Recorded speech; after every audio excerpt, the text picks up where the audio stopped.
Champlain Valley Fair? There you go. No, I think Tim got some money.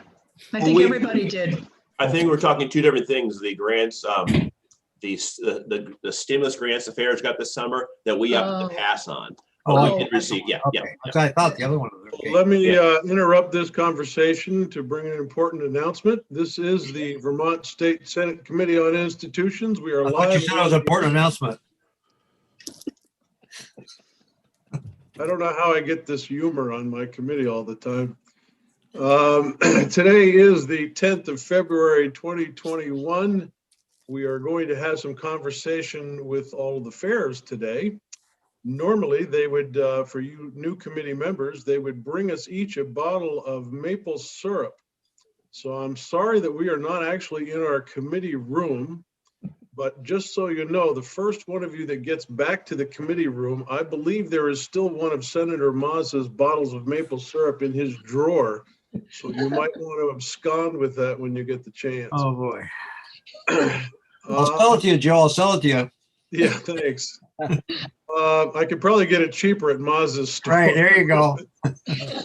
I'm going to first welcome everybody. Jackie Folsom, I don't know whether you wanted to do the lead off here. I do understand that Nola and Jason have to be moving pretty quickly, but if you'd like to give us a whatever your normal lead off would be, we'll launch from there. How's that? That sounds great. Thank you very much, Mr. Chair, and thank you to the committee members for welcoming us back. If there is a chance that we can get those syrup nips onto your desk this year, we will definitely do that because we've heard complaints from every committee that we visited, and we especially like going into the House and the Senate institutions. So these are a few of the fairs that are going to talk to you about the grants that they have received over the years and what they've done with the monies that were just sent out, just decided on a couple weeks ago. This is the grants that comes through the institution committee, and they have also, they're looking at doing fine tuning what they will be able to apply for next year. And we certainly appreciate that in the budget there for the next 2 fiscal years, the legislature is looking at $200,000. The governor is looking at $300,000. We would be very happy with either amount and would be grateful for the opportunity. All of the fairs besides Champlain Valley did receive the COVID money that we asked you for last year, and Tim decided to go with a grant from the ACCD, and so that's why CVE didn't receive any of that money. As far as what the fairs are doing this year, we still don't know.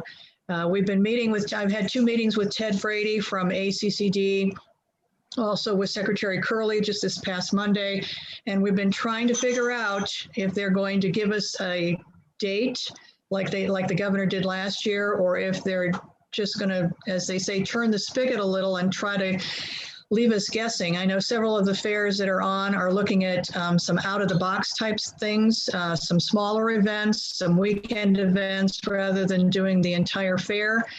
We do have challenges with all of them who bring in carnival rides because those folks come in from out of state. They also bring in employees from out of the country, and we're not sure how that's going to be dealt with. It's a little different than some of the other events that are being planned, so I'll let the fair speak to you on that.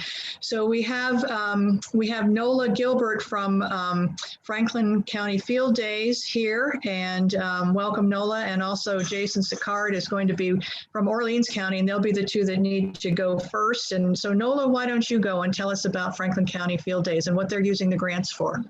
Actually, Nola, before you start in, I forgot to introduce the committee. So I'll say that I'm Joe Benning, the chair of the committee. We have with us Senator Parent from Franklin County, Senator Ingalls from Essex Orleans, Senator Mazza from Grand Isle, and Senator McCormick from Windsor County. Sorry about that, Nola. Please go ahead. Nola, unmute. Yeah, I got it. Thank you. Thank you very much for inviting all of us today and letting us talk about our fair. So up in Franklin County, we have done quite a lot with the capital grant funding that we've been given over the years. Some of those things include putting up a new polling barn, which was named the Linden Quarry Polling Barn. In there, we house the ox and the horse poles. We also have the 4-H cattle show, and that pulling barn is large enough that we can have bleachers put inside that are undercover. So our guests can get a bit of a reprieve from, you know, the heat of August, or if we happen to have a rainstorm.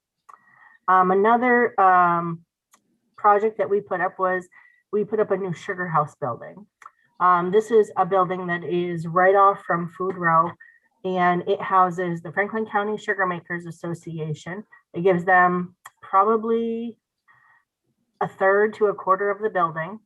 And then we also have a space for the 4-H club, the FFA club, and the garden club, which the garden club displays flower arrangements for competition. The FFA uses their space to serve ice cream all day to raise money for their organization, and the same with the 4-H club. They raise money by serving breakfast every day. Another thing we've done with the capital grant is that we have built a pavilion on Food Row, and that's just basically a covered building where we've put picnic tables inside. It happens to be adjacent to the stage, so our guests can, you know, get their food, eat it at picnic tables, not have to walk around with it. They're in the shade, and they get to enjoy whatever entertainment happens to be on the stage that hour. We've also blacktopped a lot of the main roads through the fair. We are in a very sandy soiled location, so the blacktop helps keep the dust down. It also improves accessibility for our guests who are in wheelchairs, or, you know, with it helps with the handicap accessibility of the fairgrounds. One of the improvements that we're actually using, we've gotten one in the past for electrical upgrades, and this year's was also for electrical upgrades. So after this year, we should have the entire fairgrounds up to snuff with electrical safety. This year, we're using it to upgrade the electrical in the 4-H barns, the cattle barns, and the livestock and the other animal barns to make sure that those are as safe as possible. In the past, one of the past capital grants we got for electrical upgrades was on Food Row, making sure that all those vendors had appropriately sized electrical connections for their trailers, and also on the pulling track where we installed lights so that when it gets dark, we can turn the lights on and we don't, you know, blow the breakers across the whole fairgrounds. And lastly, our pulling track. I think 2 years ago, we got a capital grant to upgrade the clay on the track. We upgraded our roller, and we also replaced bleachers. Last year's money that we got, we used to replace bleachers also, and that's for safety. Our bleachers were wooden, and you know, if you leave wood outside all year, it doesn't hold up very well. So we replaced them with aluminum bleachers, and they're much safer. The clay on the track and the roller helps our track be one of the nicest tracks in the state, according to someone else, not me. I'm not a professional track puller, but that's what they tell me, is that it's a very nice track now. Because we've received all these capital grant monies, we've been able to keep our entrance fees at just $10 per person. If we'd have had to spend all this, you know, if we hadn't gotten these capital grant monies, one, we maybe have not been able to have all these upgrades, but we also wouldn't have been able to keep our entrance fees at $10. For $10, guests they get parking, they get admission, they have access to all the entertainment and all the carnival rides. They also have access to the grandstand where, depending on the day or the time of day, they can watch events such as the demolition derby, truck pulls, and tractor pulls. So we're really fortunate that we can keep it at a reasonable price for families and guests in Vermont. And let's see. Lastly, they wanted me to tell you that Franklin County Field Days is 100% volunteer, and they average 20,000 visitors per year. And they would really like to thank you for your continued support. Thank you, Nola. Committee questions? Comments? Good job. Thank you. Thank you. I just have one question. Have you ever actually seen Senator Parent at the fair? Yeah, how do you get his name on there? Corey, is that Corey? I heard I'm him- usually in the beer tent. And I'm usually in the parking lot parking cars. Oh, okay. All right.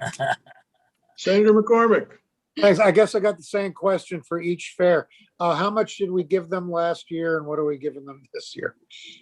Just so I know. The overall grant for committee's information is on line 73 of this year's spreadsheet. But I'm not sure what the exact amount was last year. I'm only looking at the governor's recommend right now for this year. Last year, I believe they received 210, I think it came out to 210,000 somehow, as that's what they divided up this past 2 weeks ago for this year. And there is a formula that they use. All the fairs have to apply to the Agency of Agriculture. It's all online, and they do the stipend and the grant at the same time. And I believe this year they all got around the same amount of money. It's capped at $25,000, but it's also a matching grant. There is matching funds required, whether it's in cash or in kind. Thanks. Sure. Thank you, Nola. Jason, you're up next. Good afternoon, and thank you for your time and your past support. The COVID funding that came through this year was much needed support level for us to maintain our payments for utilities and for bank loans and some amount of groundwork. It was very much appreciative. And if we go into the same scenario this season with COVID as a negative impact to the fairs, we would again hope that there could be a support level provided to us again. As far as grant infrastructure improvements, we've done several over the years. We've resurfaced roads. We've replaced the Barn 6 foundation. Barn 6 is a cattle barn for us. And we've done water system improvements, which have helped us to control our water losses, and as well as increase fire protection on the grounds. We worked on runoff of water on certain buildings to improve drainage, to help with the structure of the building, as well as so that a rainstorm that comes through doesn't shut down the event, so that we're able to try to maintain even when you get those quick showers. We've done work to the grandstand. Our grandstand is one of the largest wooden structures still operating. That grandstand is over 100 years old, and it needs attention. We've done, I think, since I've been here, at least 4 grand improvements to that structure, and those are all well-needed funds to maintain that structure, to keep it utilized.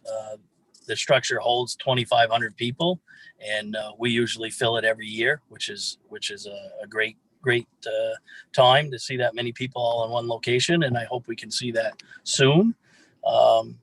We've done electrical upgrades to the grandstand and stage area. We've also done upgrades to other buildings, and most of our facility buildings now all have is it LCD? Now I can't remember the name of it. Yeah, I think that's the common word now for your lighting. And then of course this year we're looking to widen our track in front of our grandstand area, and that's to do with OPR looking to have us provide a 30-foot spacing between the track and the grandstand. So we applied for grant funds and received those, so that we can move our stage back and our announcer stand, provide a clay base out wider than what the track is now, and move the fencing so that we can comply with that and still provide all the events that we've always done in the past. As we look towards the future, we've got barns 9, 10, and 11 that we'd like to replace. They're old post and beam barns that are still functional, but we'd like to modernize and make one consistent structure, which would allow us have multiple events there besides just horse storage. We do a lot of horse shows, so the horses, it's not to take away from the horses by any means, but that improvement of an open setting barn will allow us to do multiple events. We could have a cattle viewing there, or we could do oxen, and it would also allow us to gain winter storage area for other revenue factors for the fair. So that's an area that we'd like to focus some grant funds in the future. We've got a couple other buildings that will be in need of roofs, and those are also important to keep the infrastructure moving along and available to the public. So we appreciate everything you've done in the past, and as always, if you can find it, we can spend it. Thanks, Jason. Any questions, committee? Which fair was that? I'm sorry, I didn't get it. Orleans, Orleans, okay. This may just be because you guys are next to each other on my Zoom screen here, but if you put a hat on Senator Ingalls' head right now, you guys would look an awful lot alike. Well, I've always inspired to look just like Jason Seacard, so thank you for that. Jason, do you actually let Senator Ingalls into the fair? no gray hair here. Yes, we let him in. Yeah. Why? Can you tell us a little something about him that we don't know? That you don't know. Well, maybe you should go first. Okay. I will say that with Jason, he was a welcomed addition some years ago to come in, and as we know, we struggle in all the areas with fairs, and Jason and his crew, we've strongly supported the fair in several different aspects over the years between my business and personal. We took over the bike program, and myself and my wife would give away 10 bicycles and helmets every year. We've done it for the last 4 years. The amount of activity that these guys can create, we're very fortunate to have them there. And Jason is a very, very busy guy himself with almost 100 employees in that time of the year. So for him to donate his time, we're very appreciative of it. And I can tell you that any of the monies that have gone there have been very well spent. And we thank you, Jason, for what you do. Thank you, Russ, for that. But we want to recognize that we're a 30 board group at the fair, the 30 directors, and then we bring in at least another 50 volunteers to help with the fairgrounds through the course of the year to support the community and to provide a good showing for the farming industry. And yeah, we appreciate. I enjoy the balloon rides. Yeah, thank you. Thank you very much, Jace. Who would like to go next? So I'd just like to, I'll lead in to have Tim go next if he'd like to, but there are two things I would like to say. Jason mentioned the OPR, the Office of Professional Regulation, and the demo derbies. And 2 years ago, all the fairs that do have demo derbies had been inspected, but 2 years ago, the degree of inspection changed, and several of the fairs, including the Vermont State Fair down in Rutland, got caught with some major challenges to allowing them to continue to hold their demo derbies. And Rutland Fair was one, Orleans Fair was another, and Caledonia Fair was the third. And I'll let Mr. Lawrence talk to you about how they resolved the problem. We are still working with OPR in regards to the Vermont State Fair, but it is an issue for them. The other thing I'd like to highlight is when the list came out from A&R in regards to the 3-acre rule, many of our fairs are on that. And so Addison, I believe, is on it. I know Champlain Valley Expo is on it. Just incredibly expensive permitting process and requirements that they may have to go through to deal with this. And it's not that we don't understand that fairs are also a part of having to take care of water, but their ability to come up with that kind of money is pretty limited. So I just wanted to put that on your horizon. So Tim, why don't you talk about Champlain Valley? Great. Thank you, Jackie. Tim Shea, Executive Director of the Champlain Valley Exposition, as well as President of the Vermont Fairs and Field Days Association. And I should recognize one of my board members here, Senator Mazza. Good to see you on the screen there. Don't tell him anything about me, okay?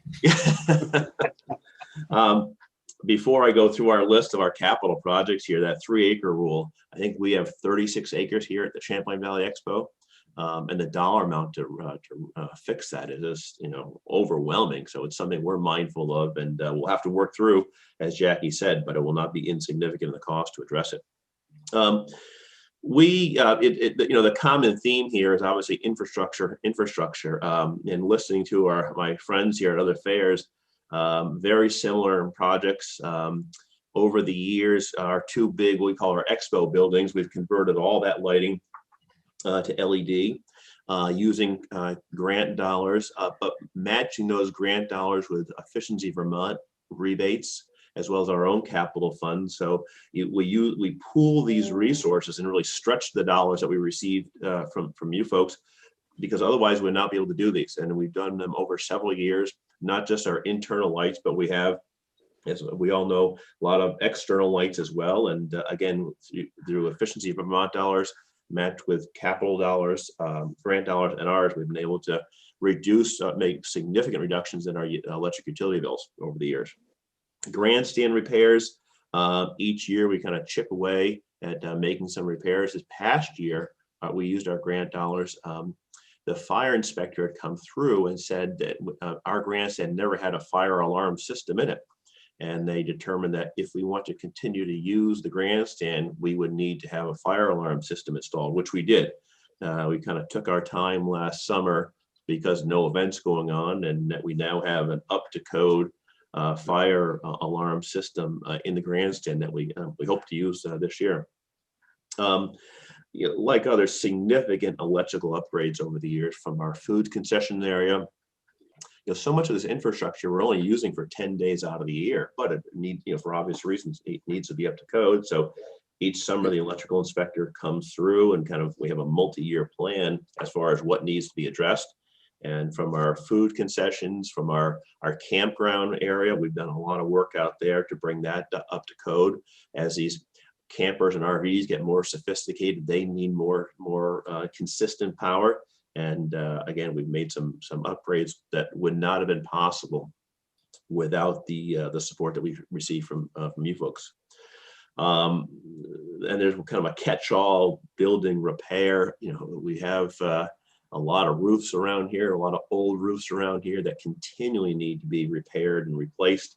And that's our project for this year. The Vermont State Building, I think one of the oldest buildings on our grounds, needs a new roof, and we have a multi-year plan set up to repair it, or to replace it rather, and that's what we applied for this year. So again, these projects, they're expensive, and with the resources we receive from you, we can use some of our own dollars, some donated services, and make it all come together. Many questions. If I could make one final point, if I could, we've been a unique setting in the past year or so. We're now a vaccine center, and I'm looking at my window here, and we just the University of Vermont Medical Center ramped up today with a 75+ category. I think they hope to do 600 vaccines here today. As I look out my window, say a steady stream of cars driving by. And this Saturday, they're hoping to do up to 1,000 vaccines. So we're proud to play a small part in the state's response to COVID.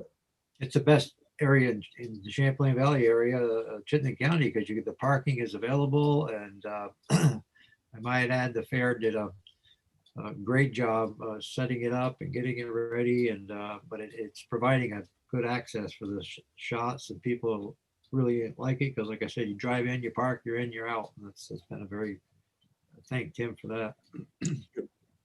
And early on, Tim, weren't you also the site of a overflow hospital unit, I think, right off the bat? We were. The National Guard moved in last April, and they've had a surge hospital set up here. It's varied in size, but ever since. And then we had posted a testing site from March of last year through about August for the hospital. We conducted over 13,000 COVID tests here. And we did food distribution events. high school graduations. So we're happy, again, play a small role in the response to the pandemic. So just out of curiosity, does Senator Mazza have his own parking space when he pulls in his Corvette? Oh, it's buffered, you know, on each side and all that. Yes. Actually, why do you admit that you never see him there, Tim? I'm kind of curious getting into this conversation about the 3-acre requirement. Yeah, what's that all about? Everybody is apparently impacted, and I'm not sure that impact was ever discussed in the Natural Resources Committee when this first came up. Has there been any kind of an approach to getting somebody to talk about the fairs and what kind of an impact that's going to have on them? Not yet. I think the first, and you know, as lobbyists on my watch, I must admit, I never considered, I was watching the fairs for the farms for the Farm Bureau side. And the first I knew of it was when Tim sent me the list and said, scroll down to this page and see who's on it. And then I looked the rest of the way, and sure enough, there were several of our fairs. It was nothing that we ever anticipated. And probably as they start discussing that, we should go back to the Natural Resources Committees. I know in the past when Representative Dean was upstairs, you know, when Ag came in to ask for anything, it was always hit the exemption button. And that isn't what we're looking for. We want to do what the right thing is, but you know, it's a little different catching businesses who can increase the cost of whatever they have to do, send that increase along to people who buy their goods. But for fairs that are only open a limited amount of time and don't have the ability to raise their prices as much, it's going to be a major challenge. So that is on my list to do. And if there would be any help from anyone on this committee, we'd certainly appreciate it. Mr. Chair, do you know what it involves? Well, Tim can tell. yeah, it could probably be better explained by Tim, or Corey has had to Yeah, leave. I haven't heard of it, yeah.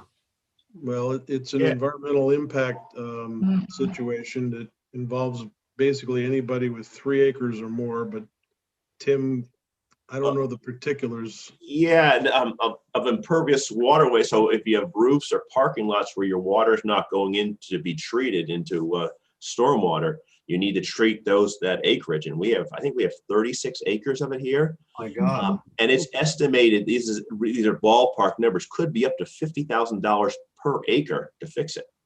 You would need to rip this place apart, put money aside, just the logistics of You never do it, never. couldn't, yeah. And I get, like Jackie said, we all want clean water, but I can't, we couldn't absorb a cost like that.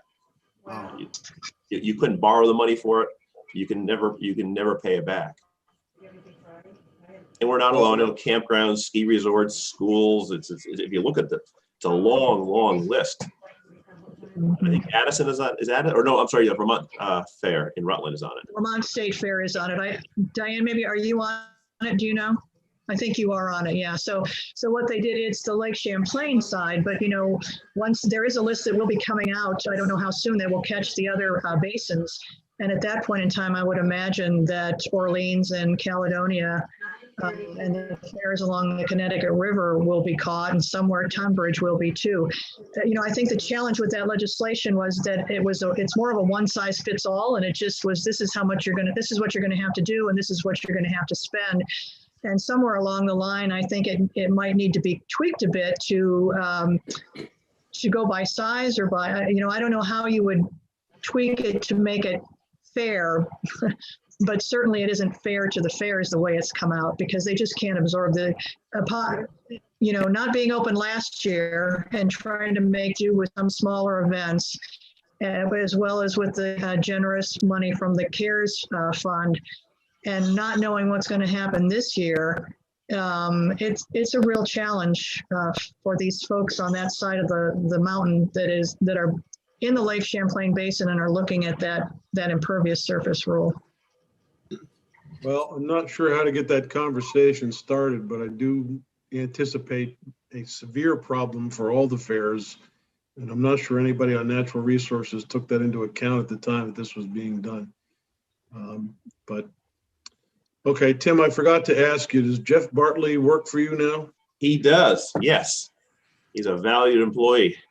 Would you tell him that I gave you my condolences for that?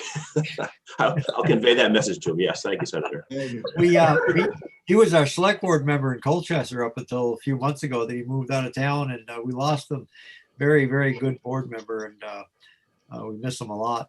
But no, he does a good job with us at the fair. I know that. Yeah. I heard that he couldn't stand being around you anymore. That's why he left town. I think- Actually, I think he's applied or is planning to run for a select board in, is it Fairfax? I forgot where he's Yeah. moved How to. do you know him, Joe? You've known him for Well, he was the executive director of the Republican. That's right. Republican Party. That's And right. where I That's got why to we're know him. friends. But he's a great guy, very great to work with, and I'm glad to see he's still employed somewhere. That's important. All know, right, Can I add something, Mr. Chair? sure. I just want to throw a little, since these grants have taken place out of our committee many years ago, I can't tell you how many fairs would not be around today, small fairs that, $20,000-$25,000, a huge amount of money because they'd never get the opportunity to upgrade their bathroom facilities or their electrical. And I remember going through this for many years. The small fairs were so pleased because to come up with that kind of money, they just don't have that availability to. They don't use the fair just certain times a year, and they can't generate any funds. But I'll tell you, it's an important program that these fairs, because let's face it, Vermont, that tradition of the fair in Vermont is something that we value, I think, throughout the state. It's a big deal in some of these small areas. So they're tractor pulls and cattle and everything else. And I just had to add that because it's been such an asset to all these folks.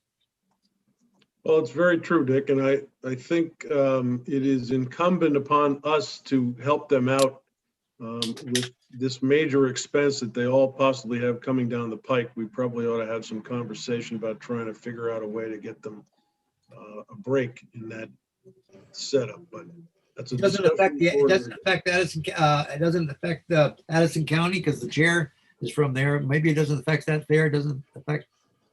I think we're going to find out momentarily. Okay. Just curious. Diane, do you want to go? Senator McCormick has a question. Oh, I'm sorry.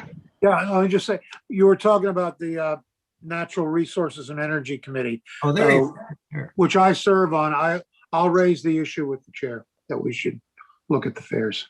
Thank you very much, Senator. We will be willing to come in and talk about that at any time. Really appreciate your support on that. And since the Windsor County Agricultural Fair folded several years ago, I have to drive up the road to Tunbridge for a good country fair. Well, we're glad you do, and we were sorry to lose Springfield. That was a sweet little fair. Yeah, it was a nice little fair. Mhm. Well, we don't want any more of them to shut down for whatever. That's right. Diane, welcome. Thank you. I'm Diane Norris, and I'm president of Addison County Fair and Field Days. I've been a board member. This is my 37th year. To say that I live and breathe field days is, I guess, pretty true statement. There isn't anything I wouldn't volunteer to do for that fair. So first of all, I just want to thank you for the grant money. Without that grant money, we would not be able to keep up with any of the general upkeep. Each time we go to the bank to borrow money, when we have that seed money to say, we're going to do a $50,000 project and we've already got this grant money of $20,000, it's pretty easy to get them to go along with the rest of the project. And normally we can find a lot of in-kind people that help us along the way. Over the last 10 years, the grant money has been $206,607 to our Addison County Fair. And in return, we've put in $450,000 worth of improvements. We've done bathrooms in a couple of different areas. A&R gives us plenty of grief along the way. We never seem to satisfy them in doing quite what we think we're doing right, only to find out that it wasn't quite right and have to go back and redo things for them. In our horse area, we've done another barn We did a whole brand new bathroom there. We did a safety building back in 13, which houses the sheriff, the fire department, and our EMS people. In 2015, we did a tractor pad improvement.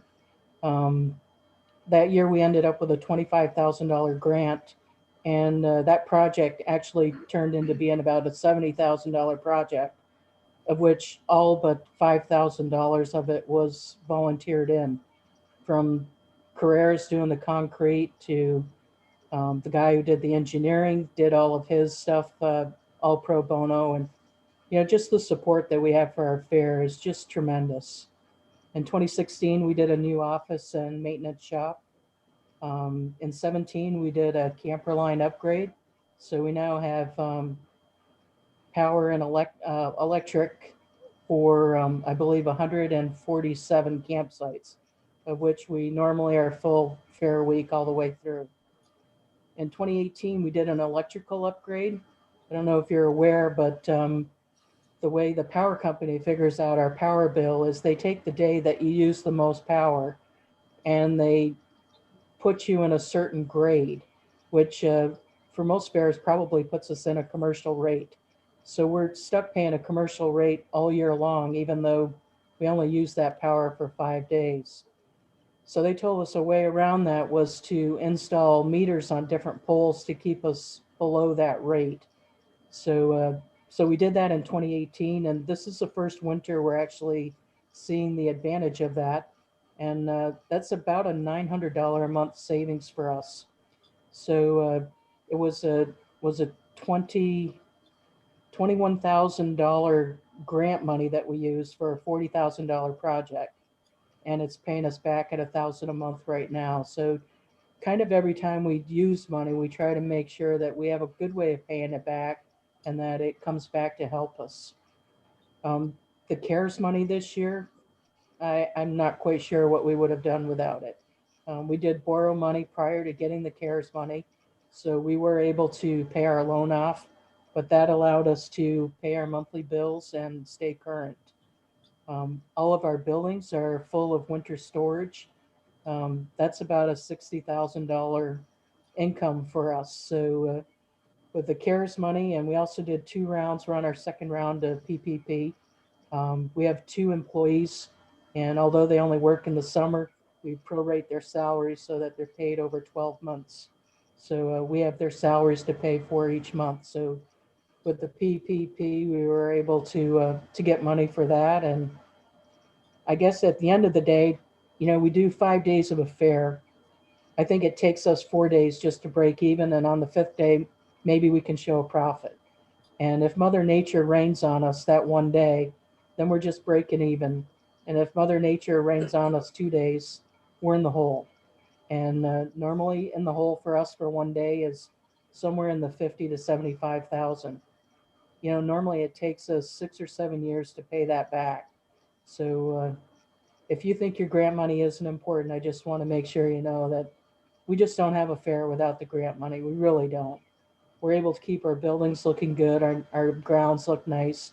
And we do plenty of rentals in the summer, but really from October 1 to May 1, there's nothing there but winter storage and bills. So thank you for keeping us in your budget, because it's so important to us. Committee questions? Senator Mazza. Has it always been a 5-day fair, or I go down every year, but it's always been 5 days? I'd say it's probably the last 20 years. Okay. Before, on Tuesday, we used to not open till 3 in the afternoon. And we just saw that so many people came just before 3 that we figured we better get their money. Okay. So it turned a 5-day. Diane, where are you located? It's in New Haven, which is kind of right dab in the middle of Middlebury and Burlington. Right. Okay. You should come. Well, it's kind of hard to get there from here, but I agree, I should. I hear that quite often. Great fair. Nice. Yeah. Any other questions? Dick, I think, Pat, I'm not sure who you are. That is Alan Howe. That is Alan Howe from Tunbridge. And for some reason, Pat always comes up on his screen, but that's who he is. And Alan, why don't you go and we'll let Mr. Lawrence do cleanup. Okay, I guess I'm going to echo most everybody else. It's a big thank you from all the directors and all the shareholders of Tunbridge Fair to, we appreciate your help to no end. And through all the years of grant money, many electrical and water issues have been taken care of, which is an ongoing issue. 2 years ago, we got 3 new sets of bleachers. So before they fell down, we thought we ought to upgrade. One of the issues we've had ever since I've been involved in the fair was the manure storage around the cow barns, and that was last year we took care of that. We put up a new pad and new walls around the storage area. One of the new things that we're dealing with right now is that we had an old barn that was right in the center of the fairgrounds, and we decided 2 years ago to have it torn down and build a new shed, which we started last year just before the pandemic started. So what we got done last year was just a concrete pad on a 30 by 80 area, and we're hoping to put part of the grant this year towards getting the building up. We've got a number of, we were going to match part of the funds, and I think we're going to get it done this year. It's just like everybody else. It's an ongoing issue. And of course, we were coming up on our 150th anniversary, and we can't seem to get the fair going yet, damn it. So we'll wait and see what happens, but we just appreciate all your help, and let's hope we can keep it going. Thank you. Thanks, Alan. Questions, committee? Comments? I'll throw you one. Uh-oh. Well, back in 1982 or 3, I forget which year it was, I was attending law school in South Royalton. Oh boy. And my then girlfriend, now wife, and I came to the Tunbridge Fair.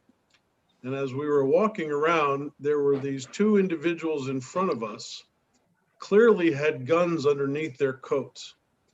And they were scoping out everything to the point where my wife and I were getting concerned about whether this was an attempted robbery or what was going to happen here.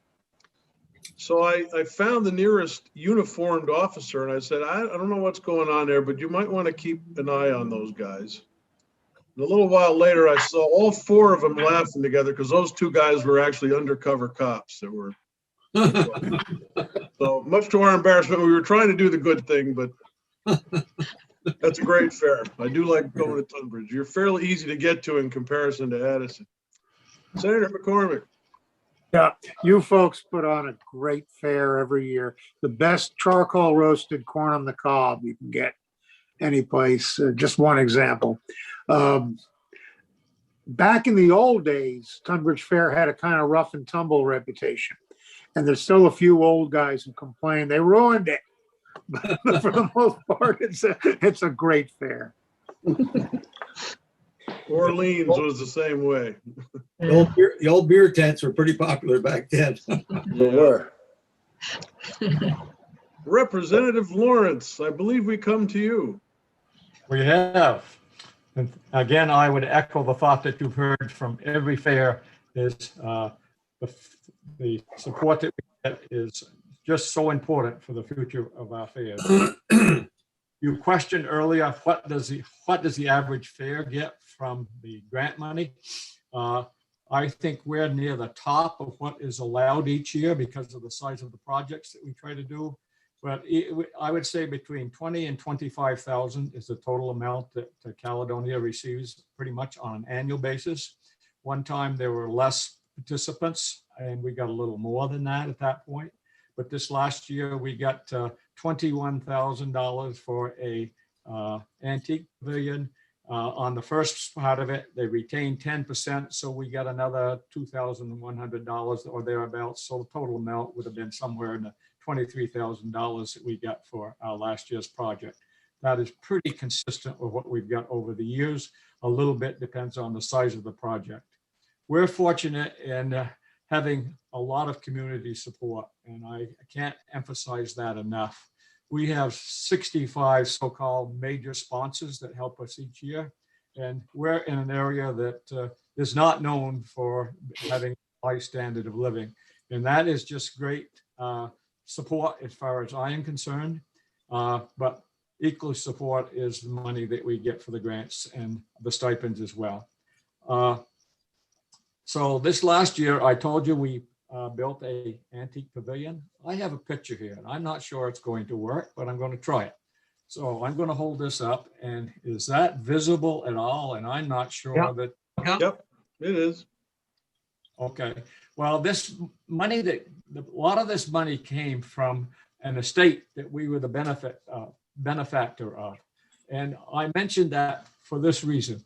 If we did not have the money that we get from the capital grants, and we had not improved our buildings, our grounds, our facilities, tried to make it as affordable as possible, and yet trying to meet majority of our bills, things like this never would happen. On our grounds also, we have a maple sugar building. This has nothing to do with the capital grants as directly, but indirectly, that building was made and built and supported by the Caledonia County Maple Producers Association. That never would have happened if we didn't have something to build.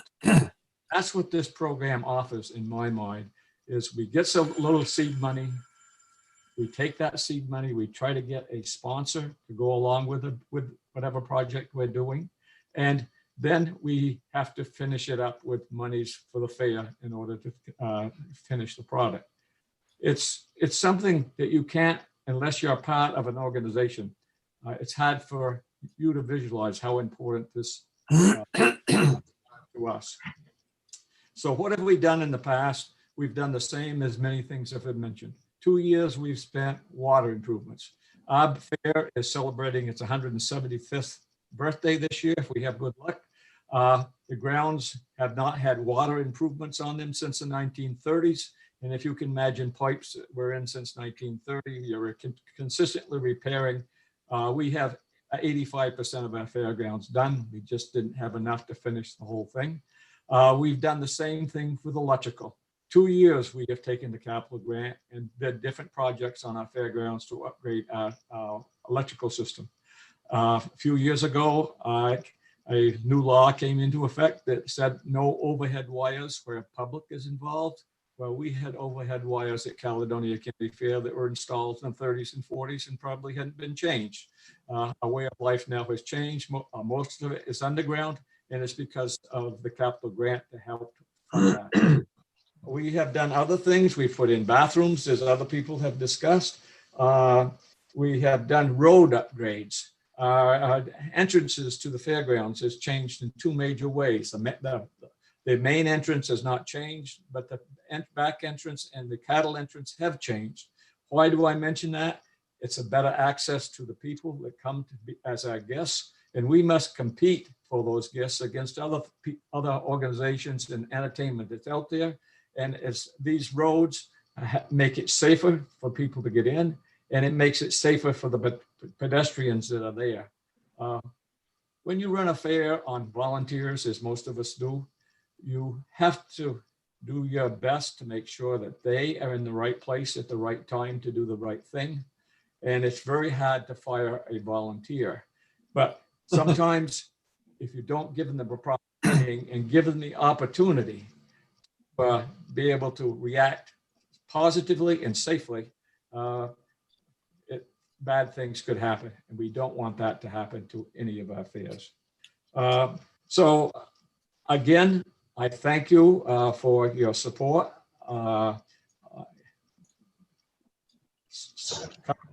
been outstanding over the years when I was there as a representative, and the legislature in general have been extremely supportive of us.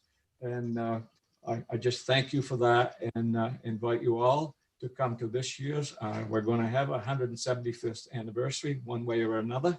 And I would just like to add this. We talked about what's the future of the fairs this year. Jackie talked about the meetings that we've had with Ted Brady. This does not affect Vermont directly, but I think it's hopefully a sign of things to come.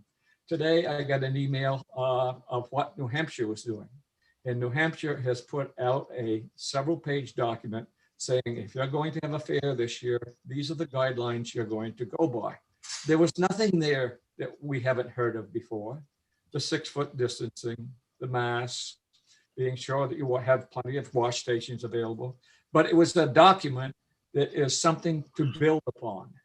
And that is a start. And I think if a neighboring New Hampshire is going to try to do it, I would hope that Vermont is going to be in partnership with that.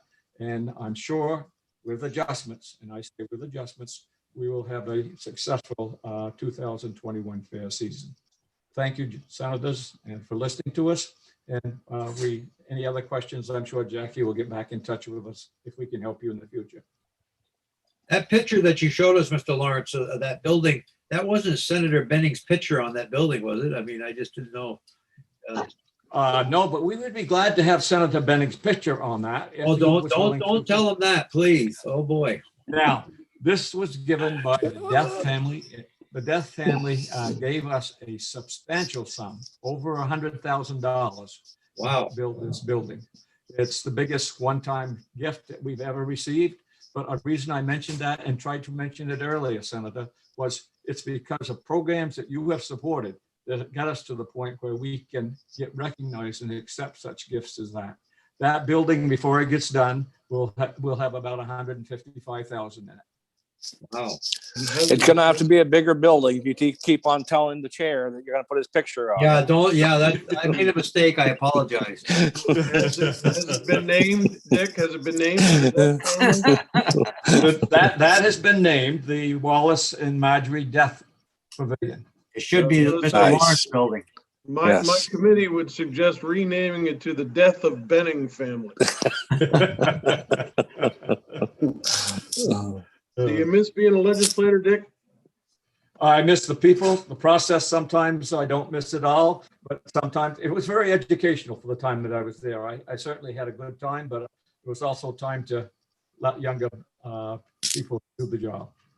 That's a good description. It's very educational. I want to thank you all for coming. We appreciate it and look forward to seeing you all at your fair. Thank you. Denise, I'm seeing new witnesses come on for our 2:30. Does that mean we can stay on this link or do we have to still log off and log back in? No, you can stay on this link. All right. Thank you very much, committee. We appreciate the time. Jackie, thank you very much. And do follow up on the Natural Resources Committee because we've got to get that conversation rolling. I'll be in touch with Senator McCormick to be sure. Thank you. Great, thanks.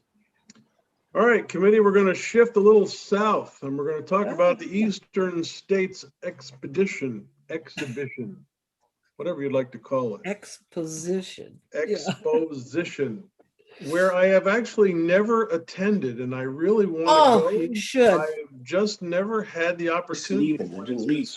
to get away from you. So who would like to start?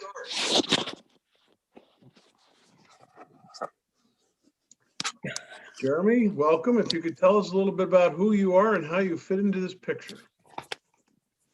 Thank you, Mr. Chair. My name is Jeremy Stevens with Buildings and General Services. I am a program chief that oversees several project managers and the general development of our portion of the capital bill. And so I'm here to back up the Agency of Agriculture, Food and Markets on their request to for capital funds to continue some deferred maintenance and code deficiency issues down at what we call the Big E.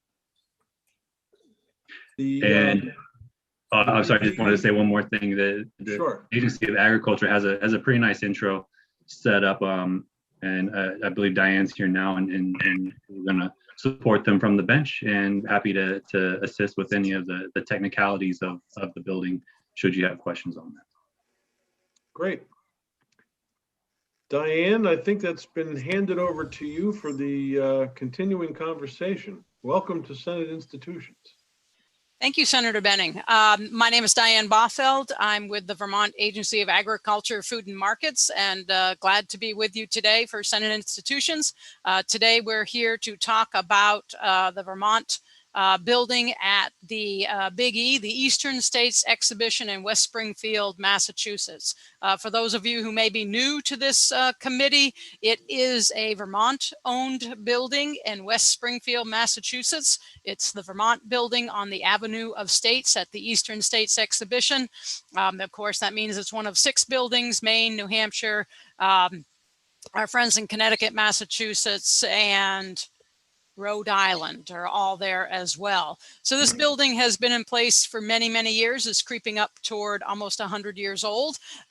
So as with any building, it needs updates and maintenance. It is a showcase for Vermont products, and we have vendors that go there every year, except for last year. COVID did cause the cancellation of the Big E last year, but the building, when it's in operation, draws over 1.6 million people, and the vendors that are there do a great deal of sales, and it's a very important outlet to get Vermont products in front of folks from Southern New England, and it really is important to our markets. I have with me today Lauren Massario, who is the manager of the Big E building, and if you'd allow it, Chairman Benning, I would ask if she could give you more detail on the Big E building and more information on our request in the capital bill for this year of $260,000 and next year $350,000.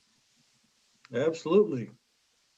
Hello, I'm Laura Masseria with the Vermont Agency of Agriculture. I'm the Senior Market Development Specialist, and I am the building manager for the Vermont building at the Big E. So I'll provide some context on the role of the Agency of Ag versus BGS, and then kind of how we landed on this capital request. So the Agency of Ag plays an overall project management role for the Big E, or for the Vermont building at the Big E. We work directly with the Big E management staff as well as the other building managers to pull the event together. And then we also contract with and work directly with all of the vendors. So typically anywhere from 25 to 30 vendors that come down to the building to vend for the 17 days. And then we are also there on site. So it's typically runs about 25 days, including setup and breakdown. And me plus 2 other people kind of rotate through the building. So last year I was scheduled for 13 or 15 days. So we spend a lot of time in the Vermont building. We do the capital requests on behalf of the Vermont building, partly because we're on site, for the duration of the fair. And then we work very closely with BGS to have them scope and bid and execute those projects. So as Diane was saying, the Big E saw about 1.6 million visitors in 2019. Our vendors made about 1.8 million in revenues, and we collect a 12% commission on that. So we brought in about $200,000 to the Agency of Ag on those commissions. BGS receives the capital bill appropriation, so we request them, and then the funding goes directly to BGS. They plan the maintenance work with our input, but they're the lead and obviously the experts on prioritizing and what maintenance needs to be done and how.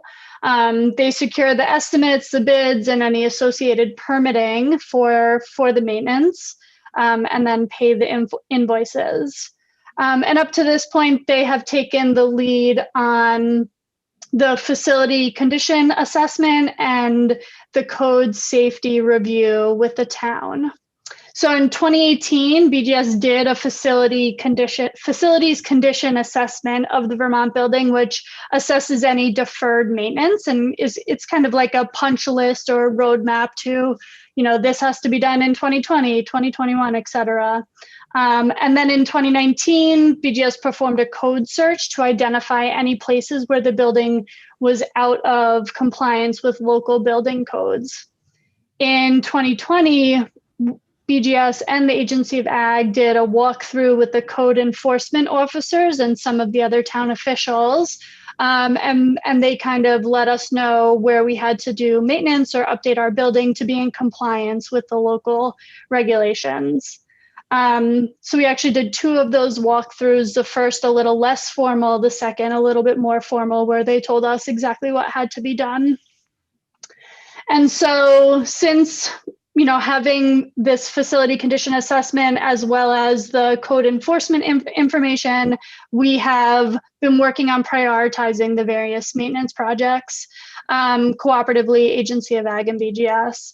And based on these 2 items, we have put together the FY22 request of $260,000 and the FY23 request of $350,000.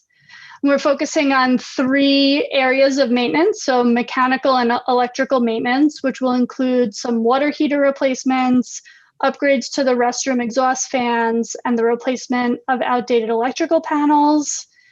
Structural and safety maintenance, which will include a design consultant to meet code requirements, repairs to the slate roof, replacement of the flooring, and replacement of windows and mezzanine doors, and then some small interior renovations, which will include painting and upgrades to the vinyl flooring on the mezzanine level. And then I'd like to turn it over to BGS to provide more context on where we're at and where we're going. So before we turn back to BGS committee, any questions thus far? Lauren, am I safe in assuming that the Vermont display will have something of Bernie Sanders in his mittens this year? Maybe. Please. We haven't gotten that far yet, but we certainly could. Well, they've got a new beer coming out, I understand. Something called Smitten Mittens or something like that. Yeah, we need one more item. Oh, boy. You might be able to get some money out of that if you sold it. Now, your initial request, I'm not looking at my spreadsheet. Your initial request went to the governor. What did the governor do with that for his recommend? The governor supported our request at the 260 for this fiscal year and the 350,000 for the next fiscal year. Okay.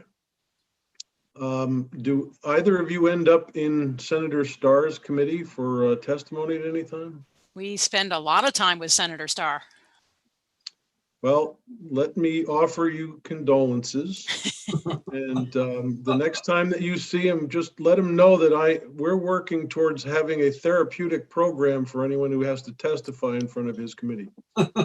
Well, it is much better to, virtual has been a challenge for all of us, but the size of the Senate Ag Committee room, it feels so spacious to testify virtually. He's got you pushing too. I think he's figured something out here. Oh, our chair's opened up a can of worms. I don't understand how this all works, but I can tell you, I think we ought to do that.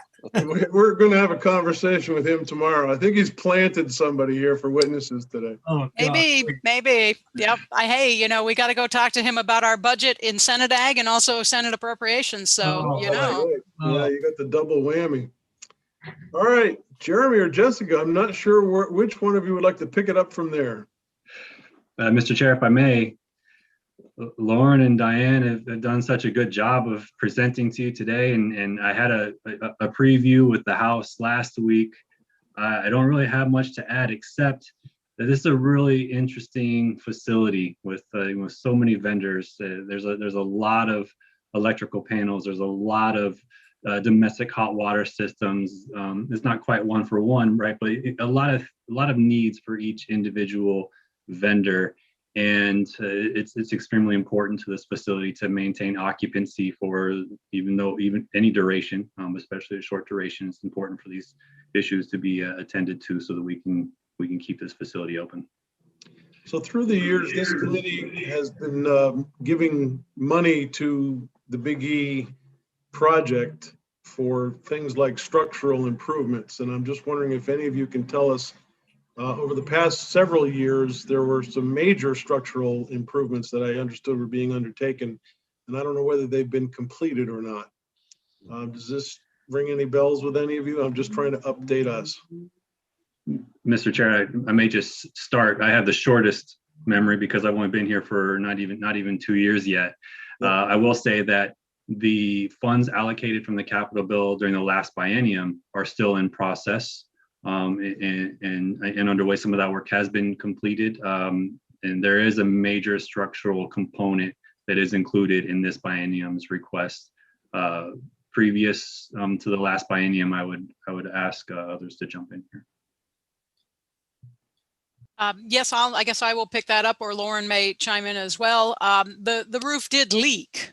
And I think one of those nice little hurricanes that came up the coast and hit West Springfield, the water would pour in from that roof. So some basic repairs were done on the roof to stop it from, water truly coming through, but it still needs some more. It's a slate roof, so it needs a lot of maintenance there. We've been working through the windows and the sashes. They're the old windows, and vendors would push them up to get air and have to put a stick under them to hold them up, and they're just really starting to come apart. So windows have been part of that work. We've done some work outside. The back side of the building has a potential stage area for outside music, and just expanding a little space where we can show the folks in all the good things that Vermont has to bring forward. So those have been some major things. But Lauren, do you have anything else you'd like to add? Yeah, kind of like Diane is saying, we've done a lot of small maintenance, they've all together is a lot of maintenance, and it's been pretty substantial. But I'd say the biggest thing we did was the renovations to the exterior of the building, where we put in a walkway, we repaved, we did a lot of planting. And like Diane said, we put in a stage and an overhang so that we really reworked the whole side and rear. I'd say that was the most substantial thing we've done since I've been here, which is 3 or 5 years. Is there going to be a Big E this year? Well, last year they did not decide to cancel until July. So we are waiting to find out. It's certainly, we know where we're at with COVID. It's a tough one. So we think maybe, hopefully, but we'll probably know more by July. And I would just, Go ahead, Lauren. I would just add to that I just got off a phone call with Big E management, and I think that they're going to try to do everything they can to have the Big E. This is their bread and butter, and they have plans to open at 40% if they are allowed to do that. So 40% capacity. So that's where they're operating right now. And I think they're going to do everything that they can, but like Diane said, we probably will not know until July or so whether or not the Big E is actually opening. So at this point, we are preparing for it to happen because we have to, and we're going to do our best to fill the building, and we'll make adjustments as it gets closer. Is it true that the Vermont building is the nicest looking one? Definitely. Mr. Chair, if I may. Certainly. Google Earth, no plug for Google here, but from Google Earth looking down, it looks much better than the adjacent buildings. You can't quite tell that the slate portion of the roof needs some significant help, which is in this request, but the flat roof portion of the building looks pretty good. Good to know. Check it out. Any questions, committee? Jessica, did you want to chime in anywhere here? No, I think Jeremy and Lauren and Diane have done a nice job. Thank you. Okay, guys. Well, we appreciate you coming in. We'll see what the House does with your request. And if you need some rescuing, you can come back and see us. How's that? And just don't be too hard on Senator Starr, please, you know. Yeah, well, look around for a good room down there in Springfield so he can have a new committee room, all right? Perfect. That's a good spot. All Yeah. right. Thank you very much. Thank you all for coming. Thank you for hearing us out and nice to see everybody again. Take care. Take care Thank now. you. Committee, we are done for the day, and I guess I'll see you guys tomorrow. So have a good evening. Denise, hang on the line. Okay. We'll see you guys tomorrow. Okay, everybody have a good night. So tomorrow, Denise, we have sections 4 and 5. All of these witnesses still coming in? At this point, yes. Lindsay Curley may not. Her assistant said that Laura and Josh really carry the ball on this one. Okay. So we can ask, or we can give Lindsay the afternoon off. Well, I want to make sure I have at least an hour's worth of committee time there tomorrow. That's the